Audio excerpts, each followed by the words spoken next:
você ainda não me conhece, eu sou Ana Bres. Hoje eu vim contar pra vocês sobre a minha trajetória profissional, que muito está relacionada a lidar com dinheiro, a comportamento com dinheiro. E a minha trajetória profissional tá muito ligada a isso, porque eu fiz ali uma virada na minha vida, o turnaround, de uma vida que dava prejuízo, mesmo eu entendendo muito sobre dinheiro, né? Entendendo muito sobre certificações, porque eu já trabalhava em banco e tudo mais. Mesmo assim, eu consegui quebrar financeiramente. E eu afirmo, se alguém disser pra você que investir não está relacionado à emoção, essa pessoa não tá falando a verdade pra você.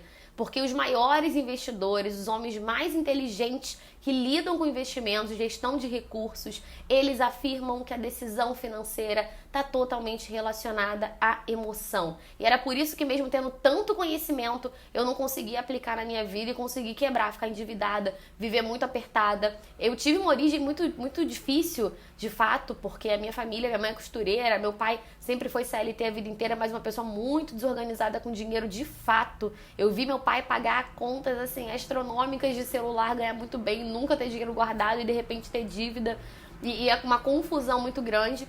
Por incrível que pareça, no momento que eu me vi reproduzindo o comportamento dele, foi quando eu falei, opa, chega, peraí. Eu me vi endividada, eu me vi ganhando bem muito jovem, eu já vou chegar nessa história toda pra vocês, sem ver dinheiro sobrar, aquela sensação de que pra onde tá indo o meu dinheiro, que eu trabalho, mas eu não vejo dinheiro sobrando, isso tudo é muito angustiante, né? E quando você vê alguém que ganha o mesmo que você, mas que administra melhor, que essa pessoa faz coisas que você não consegue fazer, isso só tem a ver com gestão do seu recurso, com gestão da renda que você tem. Nós brasileiros não somos criados com uma boa formação financeira. Não somos, de fato, tá? A gente aprende, quem aprende na marra. Poucos são os que têm exemplos de educação financeira dos pais, porque nós temos uma geração aí que veio de períodos de crise, de períodos de troca de moeda. Isso tudo seus pais viveram, muita gente que está me assistindo, inclusive, viveu isso.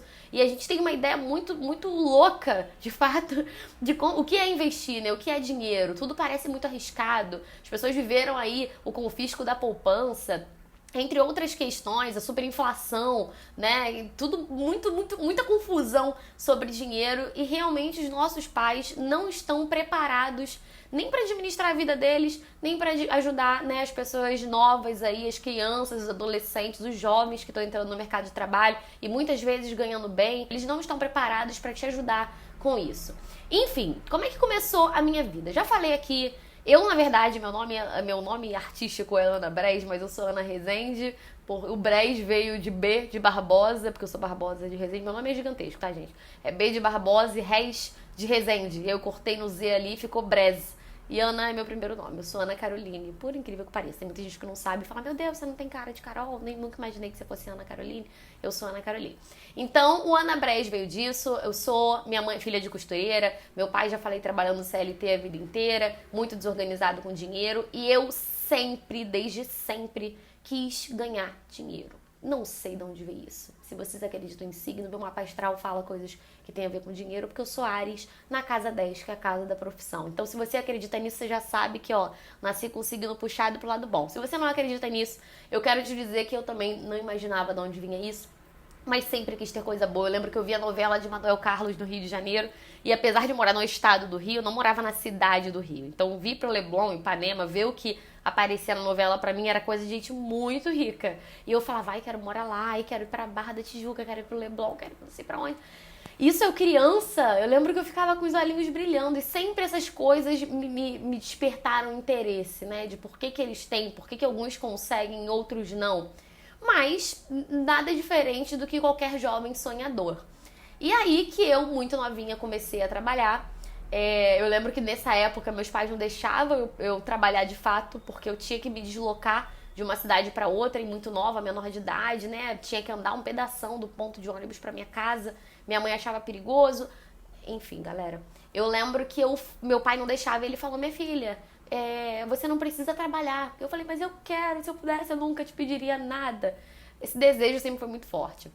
E eu mandei vários currículos para vários lugares, me chamaram, mas minha mãe não deixou. E de repente, um dia, minha mãe me ligou e falou, olha, dona Fátima, que dona da fábrica da confecção que eu trabalho, vocês não sabem disso, mas eu sabia. Tá precisando de alguém para ajudar, final de ano tem muita demanda, você quer vir? E aí eu dispensei o banho de borracha e fui. Primeiro dinheiro que eu ganhei na minha vida, gente, eu achei que eu tava rica e nem era muito dinheiro. Era um salário mínimo. O salário mínimo na época era R$ 420, R$ 410. Mas foi a primeira vez que eu comprei um tênis de marca pra mim. Foi a primeira vez que eu comprei uma calça de uma marca boa pra mim. Eu lembro que meu pai ficou apavorado porque ele me ligou no domingo quando eu recebi o primeiro salário e eu tava no cinema sozinha. Ele, isso é coisa de gente deprimida. E eu super adorando comprar as minhas coisas, ir no cinema, comprar um baldão de pipoca e ficar lá. Foi muito legal, a minha primeira experiência com dinheiro. Mas vocês acham que eu guardei alguma coisa? Claro que não. Vamos seguir para os próximos capítulos, ok? Nesse mesmo período que eu trabalhava na confecção, eu mandei currículo para outros lugares, porque eu já estava fazendo ensino médio, minha formação foi técnica em administração, e eu sabia que aquela questão ali daquele trabalho temporário de final de ano não ia durar muito, porque era temporário de fato por conta do volume alto de dezembro na loja de roupa e venda e tudo mais. E no final, assim que eles romperam comigo na fábrica, me chamaram para um outro estágio e eu era auditora em shopping. Vocês sabem o que é isso? Ser auditor em shopping, auditor interno, é você ficar, não sei se vocês já repararam alguma vez na vida, aquela pessoa que fica em pé com a pranchetinha, anotando tudo que é vendido dentro das lojas do shopping. Tem algumas lojas que tem isso, tá? Porque, além do aluguel percentual, tem um aluguel contratual. Não, além do aluguel contratual, tem um aluguel percentual. O que é isso? Eles pagam um valor fixo no shopping e tem um percentual das vendas deles. Sim, isso existe, tá? Só não existe para McDonald's, para lojas muito grandes. Para lojas pequenas, eles pagam um percentualzinho ali do quanto aquela loja vende. E a loja informa o quanto vendeu. Tem muita loja que não fala a verdade, que só nega aí esse faturamento, e aí eles colocam, quando eles desconfiam, eles colocam um auditor lá dentro para ficar conferindo quanto que a loja está vendendo por dia, por mês e etc. Eu era uma dessas pessoas. Só que isso não dava certo pra mim. Por quê? Tinha que ficar o dia inteiro do lado do caixa, em silêncio. Eles diziam que não podia, obviamente, ser amigo, né? Entrar em contato com o vendedor, nem com o gerente, nem aceitar nenhum tipo de desconto pra roupa, pra você não ser influenciado, né? Botar uma coisa, não botar uma venda e etc. E eu, muito simpática que sou, tinha muita dificuldade. Eu lembro que, assim, as vendedoras ficavam amigas, eu travando pra não puxar assunto com ninguém, eu sou faladora pra caramba. E foi terrível. Mas eu durei ali, acho que uns 3 ou 4 meses, depois de muito sacrifício. Gastava tudo que ganhava também, não sabia pra onde ia meu dinheiro. Eu ainda era menor de idade, fazia estágio nessa época, devia ter uns 16 anos, por aí. E eu lembro que depois disso, eu saí desse lugar que foi uma loucura, não tinha nada a ver com o meu perfil. E fiquei em casa, um técnico da minha internet deu problema. Ele foi lá em casa, eu não tenho nenhum contato com ele hoje, mas o nome dele era Danilo, nunca me esquecerei, era sempre ele que ia lá consertar a internet, que dava muito problema. E aí eu falei, ai Danilo, não tem ninguém precisando de emprego lá onde você, precisando de funcionário, dando emprego lá onde você trabalha, não? E aí ele, não sei, me dá o seu currículo. Eu tinha impressora em casa, imprimi na hora, dei pra ele. E aí o dono lá da empresa de internet me chamou pra conversar. Eu mostrei que era pau pra toda a obra. Falei, olha, já ajudei meu pai no escritório dele. Ajudei assim, gente, uma semana, tá? Mas sem mexer um pouquinho no Excel, tô aqui à disposição. E ele me contratou pra fazer tudo. Assim, tudo. Eu fazia pagamento de funcionário. Eu ia resolver coisa com advogado defendendo a empresa de processo. Olha, mas eu ia fazer tanta coisa, com 17 anos de idade. Nesse meio tempo eu fiz aniversário também, enfim. Eu lembro que eu ia resolver tanta coisa menor de idade, mas eu adorava. Eu tava até conversando isso esses dias. Porque eu sempre fui muito esperta no sentido de saber quando alguma coisa é favorável pra mim. Eu considerava justo o que eu tava recebendo ali, recebendo uma bolsa de estágio sem ganhar passagem, sem ganhar nada. Era um valor, tipo, não ganhava almoço, não ganhava nada. Eu tava satisfeita? Não, pelo valor? Não, definitivamente não. Mas por que eu continuava ali? Eu era aquela trabalhadora ranzinza, emborrada, que tá insatisfeita, que trata os outros mal? Não. Por que eu tava ali? Eu tava ali porque eu acreditava que o retorno que aquela experiência estava me gerando ia compensar, e que ele compensava todo o sacrifício. Muitas vezes sem almoçar, levando comida de casa, aquela confusão, que quem já foi estagiário sabe o que é pra ganhar mal pra caramba, mas aprendendo a lidar, conversando com pessoas maiores que eu, aprendendo o jogo ali do mercado corporativo, de saber se colocar, de saber a hora de recuar, de saber falar da melhor forma, porque nem sempre você pode falar o que você quer do jeito que você falaria às vezes com um colega, com a mãe, com seu pai. E isso tudo era muito bom pra mim. Saí de lá, Tudo bem, tudo tranquilo, realmente, porque estava perto de eu fazer aniversário, 18 anos, acho que faltava uns 3 meses, e para entrar em banco eu precisava ser maior de idade, mesmo como aprendiz e tudo, para você entrar em banco, você tem que ser maior de idade. Eu não sei que você vai trabalhar em back-office, em escritório, mas trabalhar em agência você tem que ser maior de idade. Eu entendo o porquê disso, até uma informação aqui que é um plus para vocês, por questões legais, porque se sumir algum valor, né, tem que poder processar a pessoa, a pessoa tem que poder ser responsabilizada por qualquer tipo de problema ali com o cliente ou dentro do banco. O menor de idade não pode. Então, estava esperando completar 18 anos porque o sonho da minha vida era trabalhar em banco. Meu padrinho era superintendente do Santander, meu pai trabalhou muito tempo em banco, minha tia também. Então, assim, a carreira da família era trabalhar em banco. E eu fui pra faculdade com a intenção de... Nem fiz vestibular pra faculdade pública, tá? Minhas amigas com esses sonhos de fazer vestibular pra lá e pra cá. E eu quero trabalhar. Não tem como eu fazer uma faculdade pública que muda horário, que faz isso, que faz aquilo. Eu sabia que era muito difícil. Eu tenho que estudar numa faculdade particular para sobrar tempo pra trabalhar. Quando eu trabalhar, eu vou pagar a minha própria faculdade, né? E eu vou me formar assim, e vou juntando meu dinheiro, e um dia pego um financiamento para comprar um imóvel. Essa coisa toda que acho que todo jovem já pensou, que o negócio é financiar carro, financiar casa e ter um dinheiro que dê para pagar os financiamentos. Quem nunca pensou isso? Comente aqui. Eu lembro que quando fiz 18 anos, eu fui mandar o meu currículo pra Espro, que deve funcionar até hoje, inclusive. Então, caso você seja um jovem à procura de um estágio, Espro, E-S-P-R-O. Eu lembro que eu fui nesse escritório no centro do Rio, na Rua do Ouvidor. E quando cheguei lá, uma fila danada pra entregar currículo. Eu lembro que eu fui com a minha mãe, com o meu sobrinho, sabe? Aquele passeio de família, vamos para a cidade, nesse nível. E quando eu fui lá pra entregar o currículo, uma fila enorme, eu falei, gente, peraí, minha coisa passou na minha cabeça de cara. Falei, se eu entregar um papel aqui e for embora, como é que essa pessoa sabe que eu sou boa? Ela sabe zero que eu sou boa, porque é um papel, com nada, né? Eu falei, eu preciso falar com alguém. Gente, estágio, a pessoa não tem experiência, né? Quando a gente tá falando de currículo de um mega profissional que trabalhou... Aí você olha o currículo, fulano trabalhou lá, trabalhou cá, parará, você tem... E estágio, que é a primeira experiência da pessoa. Como é que eles iam saber que eu tava apta, que eu era alguém determinada, com vontade de ganhar dinheiro? Ninguém ia saber. E aí eu falei pra menina, olha, eu quero falar com alguém, quem é gerente aqui, queria conversar com ela, falar um pouco sobre quem eu sou. Ela vai demorar. Falei, tudo bem, eu espero, não tem problema, tô com tempo. E aí fiquei sentadinha lá até que uma pessoa chamada Priscila me atendeu. Priscila, quando me atendeu, perguntou, eu falei, Priscila, minha família toda vem de banco, eu sou muito interessada em trabalhar com isso, tava esperando fazer 18 anos pra vir pra trabalhar em banco, moro não sei aonde e tal.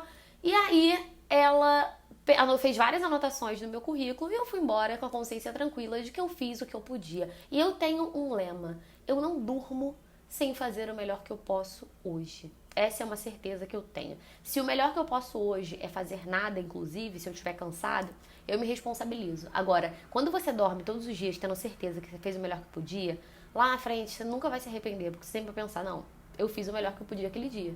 Se eu tava desanimada, se eu tava cansada, mas eu tô colhendo a consequência, eu sempre faço o melhor que eu posso todos os dias. E eu saí de lá com a minha consciência tranquila por conta disso.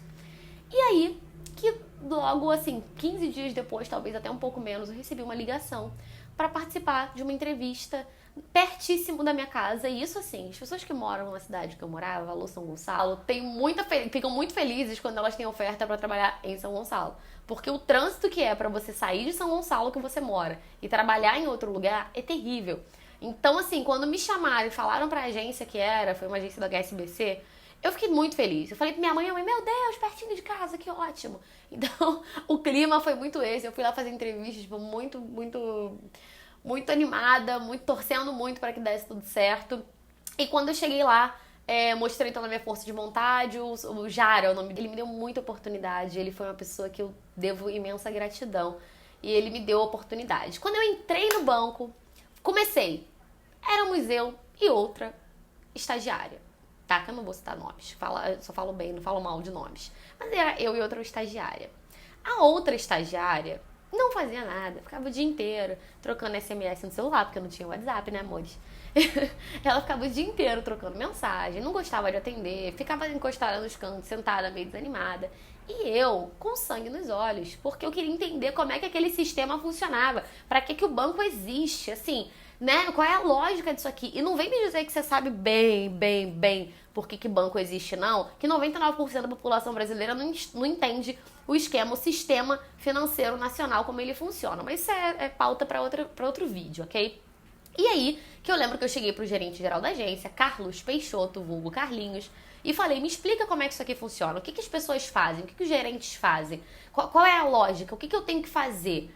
E aí ele viu que eu tava muito interessado e ele falou assim, Ana, primeiro, isso foi muito importante, que eu vou falar agora, uma coisa que eu nunca me esquecerei. Ele falou, competência se prova com resultado.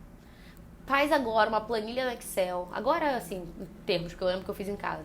Faz uma planilha no Excel, nome, tal, alguma coisa que você vendeu pra pessoa, porque a gente vende produtos, você vai vender capitalização, seguro, consórcio, abrir conta, liberar cartão de crédito, nananana.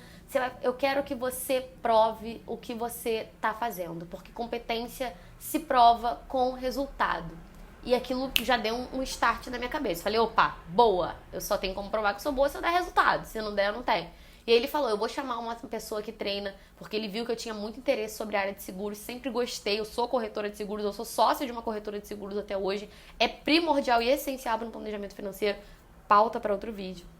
E aí, que eu lembro que ele chamou uma treinadora, né, uma pessoa que dava um treinamento de seguros de Curitiba, que era a sede do HSBC quando ele estava no Brasil, para me dar um treinamento. Mesmo eu não sendo funcionária do banco, que era uma coisa assim, nem permitida, sabe? Mas ele fez isso porque ele viu que realmente eu tinha muito interesse. Eu levava os panfletinhos para casa para estudar os produtos do banco. E eu lembro que nossa, gente, vocês não têm noção de como eu atendia o pessoal mais idoso, como eu ajudava eles, né? E eu, no final de ano, eu ganhava presentes, cartão presentes, eles eram tão, ai, que saudade. Dessas coisas eu tenho saudade. De vender coisa ruim no banco eu não tenho, não. Mas dessas coisas eu tenho saudade.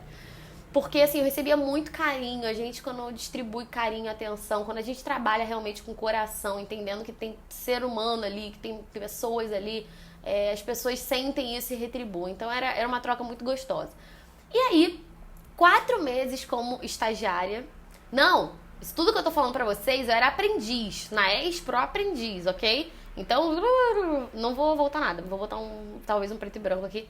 Isso tudo que eu tô falando era aprendiz, só que não era menor aprendiz, era jovem aprendiz com 18 anos. E aí, com 4 meses de aprendiz, lá eu com coletinho vermelho, com a minha colega lá com coletinho vermelho, aquela que ficava desanimada, meio cabisbaixa, não tinha metade da animação que eu tinha. Talvez também não fosse a área dela, a área que ela queria trabalhar, né? E ela tava ali mais pra passar tempo, não sei, gente, né? Não tô aqui pra questionar a carreira dos outros. Mas, 4 meses depois, eu lembro que o Carlos mandou uma mensagem pra mim e falou assim, Ana, você tem o seu currículo aí? Me manda. Eu preciso dele com foto. E eu lembro que eu não tinha foto no currículo. Minha mãe tirou uma foto com uma câmera digital. E a gente deu um jeito de botar e de imprimir. Olha, mas gente, uma confusão. Eu sei que eu consegui entregar esse currículo pro Carlinhos. E logo seguindo ele me chamou e falou assim, Ana, olha só. Eu defendi muito por você para trabalhar aqui, porque tem uma pessoa que está num processo de seletivo, de estágio, para ser trainee, para formar gerentes comerciais.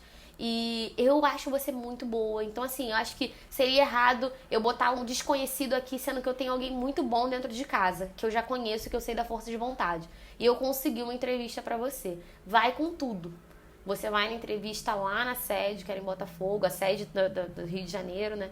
Que é em Botafogo, da regional, vai conversar com o superintendente, vai conversar com a pessoa do RH e tal. E assim, vai que é tua, Tafarel. E eu lembro que eu fui, assim, muito animada, porque eu pagava, gente, 500 e poucos reais de faculdade na época. Meu pai me dava 200 pra inteirar, e o restante eu pagava. E eu ganhava 400 e poucos reais. E aí eu lembro que sobrava 100 reais pra eu viver, sabe? Pra eu viver, porque era 300 e pouco que eu inteirava na faculdade, os 200 meu pai dava, e assim, né, um lanche na rua, qualquer coisa, o lanche da faculdade, tirar xerox. Então, eu tava muito puxado pra mim, com aquela renda, com um valor muito pequenininho. E eu lembro que eu fui pra Botafogo fazer a entrevista, eu ouvi da gerente do RH uma coisa que me motiva até hoje, essas pessoas, pra você ver como é que gente que trabalha com coração, fazendo o seu trabalho é capaz de transformar vidas. Porque o que essas pessoas me disseram mudou a minha vida e me direcionou até hoje, sabe? E eu lembro que a Débora, que foi quem fez o processo comigo lá, ela falou pra mim, ela falou, Ana, você tem brilho nos olhos, nunca perca isso. Porque o que a gente mais procura em um profissional é o brilho nos olhos, é a vontade de fazer o que ele está se propondo a fazer. E eu falei pra ela, nossa, eu quero muito trabalhar com isso. E esse programa de estágio eu passei. Eu fiquei muito contente porque, assim, na real, gente, eu sou zero coitada, não sou, não que nem quero entrar nessa pauta, mas eu não sou a favor de coitadismo. Já eu acho que todo mundo pode dar um jeito, talvez pra uns esse jeito seja, o caminho seja mais longo do que pra outros de fato. E pra mim esse caminho era mais longo, porque quando eu fui lá pro programa, que teve um evento lá de boas-vindas, um evento assim, um treinamento mesmo, uma sala, mostrando como se vestir, como é que você vai agir dentro do banco, ensinando sobre produto, mostrando às vezes coisas ali, né, que o gerente faz e tudo mais. Eu vi que as pessoas, quando se apresentaram, faziam faculdades caríssimas que minha família não tinha condições de pagar pra mim. As pessoas falavam inglês fluente que eu não tinha, não tenho ainda, meu inglês é bem mais ou menos. Mas as pessoas tinham inglês fluente, as pessoas tinham, assim, estágio em empresas multinacionais, as pessoas fizeram um processo gigantesco que, sendo muito franca, pela exigência de estar ali, talvez eu não tivesse. E o que me levou até onde eu tava, simples e puramente, foi a minha força de vontade, o meu desejo, sabe? O meu caminho foi mais longo, porque ninguém que tava naquela sala comigo tinha sido aprendiz e tava ganhando, né, ali uma promoção de fato, ninguém viveu aquilo, as pessoas fizeram outro caminho que eu não pude fazer. Então eu fiquei muito orgulhosa de mim por eu estar num lugar que o mérito foi todo meu, né? Eu tava nivelada por cima por pessoas que tinham ali uma educação na faculdade com um renome muito maior e tudo isso que eu já falei pra vocês. E eu fiz esse treinamento, foi excelente, eu entrei no banco e o processo, ele me fazia passar por todas as áreas do banco. Então tem muita gente, inclusive, que não me conhece e não sabe que eu entendo muito de contrato, de conta, de financiamento. E por isso que eu opino tanto, né? Os meus clientes de consultoria do curso, eles sabem muito sobre isso, porque eu mostro realmente detalhes sobre o contrato. Eu ensino vocês a ler quando que um consórcio serve, quando não serve, serve pra todo mundo, não serve pra ninguém. Eu vi de lá mesmo, conta pessoa jurídica, o que é obrigatório, o que não é, porque esse processo de estágio meu, esse projeto de estágio, ele me fazia passar por todas as áreas. Então eu passei primeiro pelo back-office, vi como é que funciona o sistema de pagamento bancário, como é que compensa os boletos, como é que fecha o caixa, vi tesouraria. Depois eu vi a área, né, de atendimento, desbloquear cartão, liberar cartão, trocar senha. Depois eu fui para gerente de pessoa física, depois eu fui para gerente de pessoa jurídica, depois eu fui para áreas de investimento. Então eu passava por todas essas áreas com o intuito de, no final desse ano, me tornar gerente. E aí que esse processo, ele tinha uma avaliação. E no meio do caminho, esse gerente que gostou de mim, Carlinho, ele saiu, ele foi para uma outra agência e entrou um outro gerente que era, assim, um cara extremamente problemático. Não era só comigo, tá? Com muita gente. E ele não ia nesses eventos que tinham para você avaliar o estagiário, ele simplesmente não ia, né? Uma vez ele mandou uma outra pessoa, assim, que me odiava, parecia até coisa de novela, sabe? Todos tramando contra mim. E eu ficava assim, meu Deus, eu preciso muito desse trabalho. E olha que situação. Eu lembro que ele uma vez chegou e falou, olha, você não merece essa vaga, você não merece não sei o quê. Aí falou coisas terríveis que poderiam ter me desanimado, mas eu simplesmente entendia que aquele cara não conseguia enxergar o que tinha em mim, sabe? Sabe quando alguém olha pra você e você fala, cara, essa pessoa tá me olhando, mas ela não tá me vendo? Era isso que eu sentia. E pra me tornar gerente, eu precisava passar na CPA 10, que é a certificação que exige-se até hoje pra ser gerente de banco. Eu falei, eu não vou desanimar, eu vou fazer a minha CPA 10 mesmo assim. Eu passei com 97% na prova, com muito orgulho, passei muito bem. E eu lembro que no final das contas a gente já estava entrando na recessão, tá? A gente estava assim, foi iniciozinho da crise que o Brasil começou. E eu me lembro muito bem que o diretor, lembro do rosto dele, mas não me lembro mais o nome, que o diretor da HSBC chegou e falou, olha, a intenção da gente quando abriu esse projeto era botar todos vocês, ou pelo menos a maioria, e na verdade a gente só vai ter aqui 2 vagas. E eu fiquei com um olho desse tamanho. Eu lembro que eu falei, meu Deus. E eu voltei com uma colega minha de trabalho que ela falou, Ana, eu acho que a gente não vai conseguir, não sei o que, não sei o que lá. Eu falei, não tem como eu não conseguir. Eu lembro que eu cheguei, aí eu falei, eu vou mandar uma mensagem pro superintendente. E Marcos Safadi é o nome dele, quem sabe, né? Um dia Marcos Safadi me assista. Vou mandar um e-mail pro Safadi pra ele poder, sei lá, me chamar pra uma entrevista. Vou mostrar pra ele que eu tô muito interessada. E ela, você vai pular a hierarquia. Como é que você não vai falar? Você vai pular o seu gerente geral pra falar logo com o superintendente, o chefe do seu chefe? E eu falei, olha, eu acho que tudo é a forma que você fala. Se eu for educada, respeitosa, souber posicionar, eu acho que não vai dar nada de ruim, não. E no dia seguinte eu me lembro perfeitamente que eu cheguei no banco, tinha um computadorzinho que até os próprios clientes usavam para emitir boleto para eles. A HSBC era excelente, tá? Várias coisas aconteceram, né? Tem muita gente que pensa mal do HSBC, mas eu como funcionária, não tô falando do sistema ali de pressão, de meta, disso tudo que é realmente assim devastador, é absurdo. Chegaremos lá um dia, ok? Acho que não nesse vídeo, que vai ficar enorme. Mas falando da seriedade, o HSBC que eu vivi, né, o retail aí, a parte de lidar com o cliente lá embaixo, na ponta, eu senti eles muito sérios. Amigos meus trabalhavam no Itaú em outros bancos e era uma coisa horrível, sabe? O banco sabia muitas vezes, o banco que eu digo assim, o gerente, o funcionário, o banco como instituição não, mas a pessoa ali que estava acima dessas pessoas que eu conhecia, sabia que o cara botava alguma coisa na conta da pessoa sem ela autorizar, fazia o seguro que não era autorizado, fazia não sei o que não era, botava, enfim, produtos de capitalização que não era autorizado. E ninguém deixava e dificilmente tinha punição, né? Pelo menos até hoje eu vi poucas pessoas que praticavam isso serem punidas. E falando de HSBC, é muito sério. Tudo era muito visto, tudo tinha muita senha, era muito protegido. Então eu vivi também, eu vi um banco sério, um comportamento sério com o cliente, de você ter que explicar. Vi muita gente fazer coisa errada, vender, ter a assinatura do cliente, autorização, mas explicando só as vantagens e não as desvantagens, ou explicando vantagens que não existiam, erradas. Isso tudo tem a ver com o sistema. Mas falando de HSBC em si, eu mandei a mensagem lá pra ele, pro Marcos Safadi, mandei um e-mail muito bonito. Que pena que eu não tenho mais esse e-mail, porque foi um e-mail assim, tinha que ter na minha biografia. No livro da minha vida tinha que ter aquele e-mail. Eu pedi licença a ele e falei que eu tinha passado uma certificação e que eu amava ali o meu trabalho e tal e tal. E eu lembro que ele me respondeu da seguinte forma, nunca me esquecerei. Não vou lembrar mais o nome dela. A fulana de tal, vamos supor que fosse Márcia. A Márcia do RH vai entrar em contato com você. Parabéns pela sua dedicação, parabéns pelo seu empenho. Eu fiquei assim, e esperando. E isso tudo, gente, sem o chefão lá que não gostava de mim saber. Porque ele ia travancar o negócio. Não era escondido. Se ele perguntasse, eu falaria. Mas também não era o tipo de chefe amigo que eu ia falar, olha, mandei um e-mail, ele me respondeu assim. Não era desse nível. E eu lembro que eu fiquei e me ligaram, me pediram para ir ao centro do Rio numa entrevista, já numa outra regional muito maior, que ficava ali no prédio da Bolsa de Valores do Rio de Janeiro, não mais em Botafogo, que foi no que eu fui lá do estágio. E eu lembro que a pessoa me perguntou, e isso tem muito a ver com mindset. A pessoa que fez ali a minha entrevista, ela falou assim, depois de eu contar tudo, eu falar que passei na prova, ela falou, Ana, o que você quer como cargo? Aí eu falei, olha, um consultor mestre, gente, era o nome do cargo mais baixo da área comercial. Era assim, ele abria conta de gente sem renda, sabe? Gente de renda muito baixinha. Era assim, o gerente mais ralé que tinha. E tinha as outras categorias, que na época eram Advanced, na época era o Premier, né? Que eram categorias de gente que só podia entrar com uma renda mais alta e tal. Era uma carteira que a gente chama de segmentada.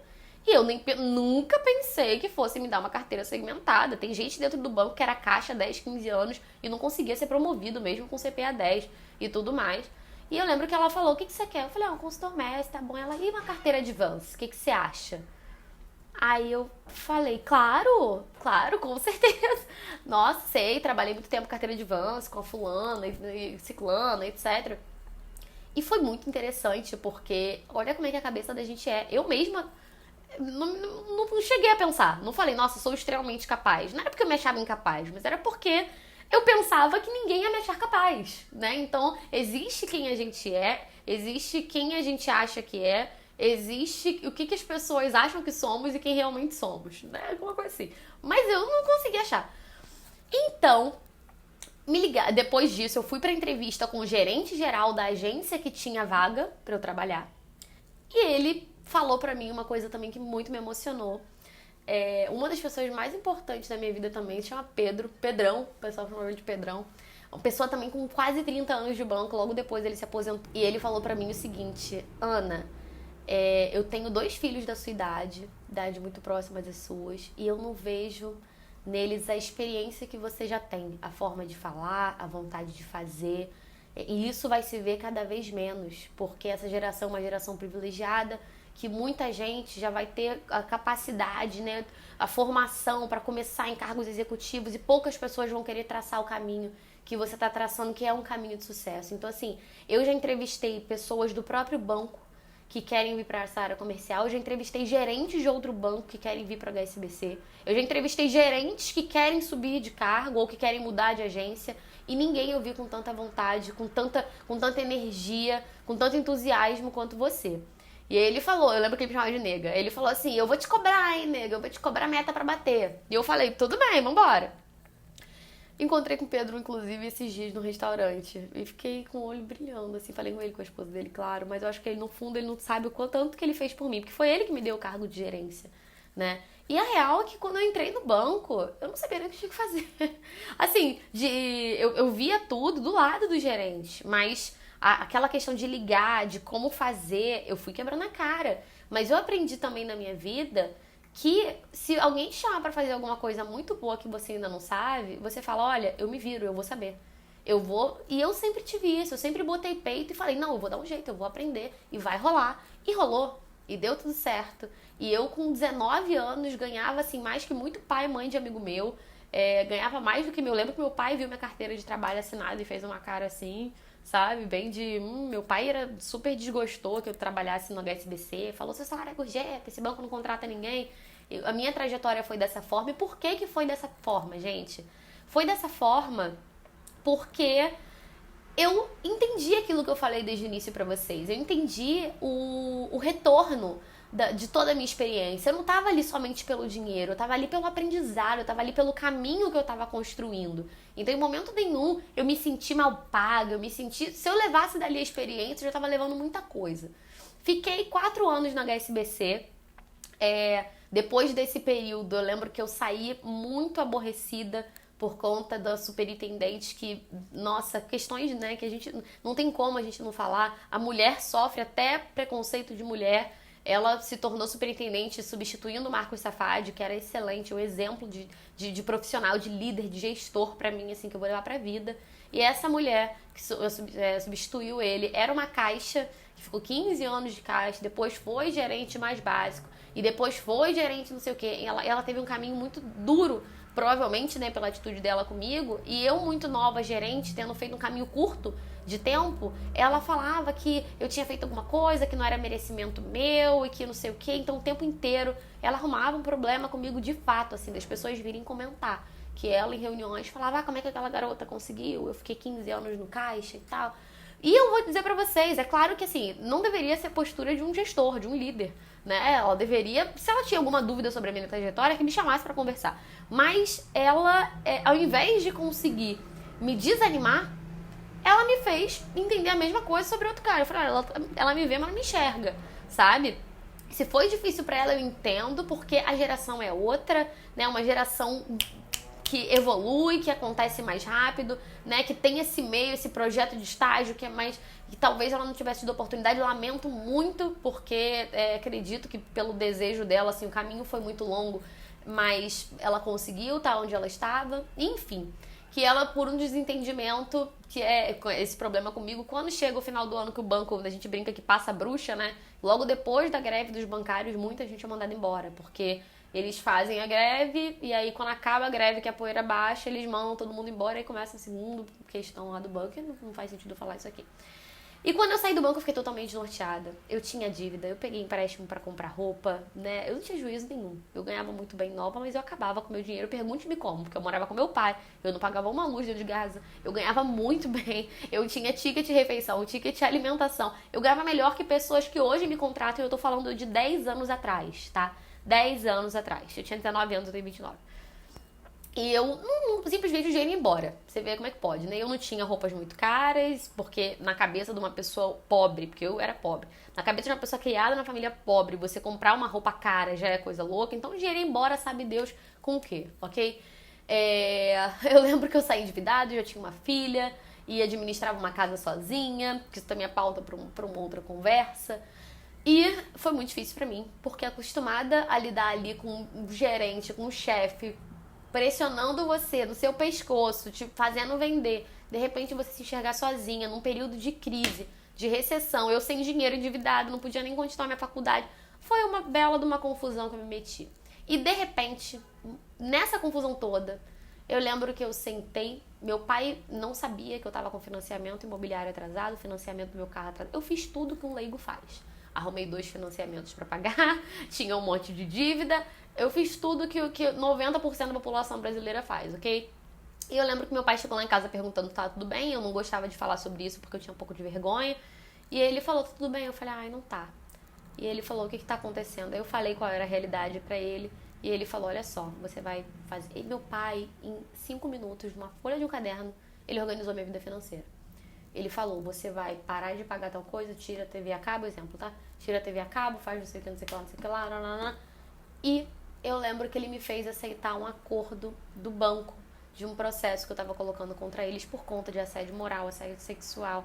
Nossa, o banco já... Um gerente lá, esse gerente que era ruim, me mandou entrar na favela pra atender um bandido real, assim, investir dinheiro de traficante. Usava meu carro pra fazer reunião, eles não deixavam eu reembolsar o dinheiro do combustível, sendo que eu tinha direito a isso. Essa superintendente louca bateu na mesa gritando comigo, eu grávida, gente, era uma coisa horrível, sabe? Era uma coisa muito, muito, muito, muito pesada, assim. E eu via com outras pessoas, tá? Porque não era só comigo, não. Só que outras pessoas ficavam quietas. Era uma coisa horrível. Enfim. O meio corporativo às vezes tem disso. Olha, eu começando a me emocionar. Mas eu lembro que meu pai me falou. Eles me ofereceram um acordo que era infinitamente, era 10% do valor total que eu teria que receber, assim, que estava avaliado o processo de maneira geral. E meu pai falou, minha filha, ou você aceita isso ou você vai ficar sem dinheiro, tipo, pra comer, porque você vai perder o apartamento, você vai perder tudo. E aí eu aceitei esse valor, meu processo era avaliado em torno de uns 400 mil reais, eu aceitei 32 mil reais. Pois era menos do que 10%. E aí que foi quando eu consegui, eu quitei meu carro nessa confusão, botei as parcelas de financiamento em dívida, porque óbvio que não dava pra quitar um financiamento imobiliário.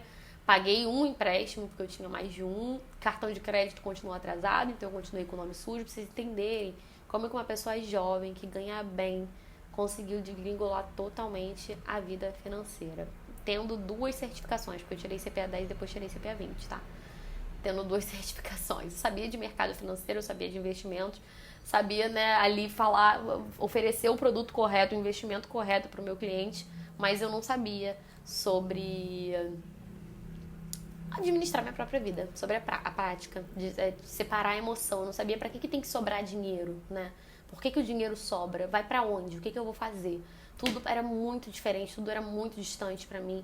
E no meio dessa confusão, eu lembro que meu pai fez essa conta, eu consegui dar uma desafogada e de repente eu fui indicada, uma pessoa me indicou um livro pra ler, uma pessoa inclusive que eu sou muito grata também, Os Segredos da Mente Milionária, e foi um livro que abriu minha cabeça. Desde então, eu comecei a mudar o meu comportamento sobre dinheiro, continuei procurando trabalho. Eu lembro que eu comecei a me oferecer para trabalhar de graça em corretoras de investimento, então eu fui trabalhar de graça no escritório da XP, eu fui trabalhar de graça numa quantidade enorme de corretoras de seguro para poder entender, ganhando só o que eu vendesse ali, e assim, endividada de não ter dinheiro para botar gasolina mesmo para ir para o lugar que eu ia trabalhar. Mas eu saía de casa bonita, arrumada, e no meu Instagram tava tudo lindo, tudo ótimo, porque as pessoas não têm que saber. Você acha que alguém quer fazer negócio com alguém endividado, com alguém sem dinheiro, com alguém que tá passando por dificuldade? Ninguém quer.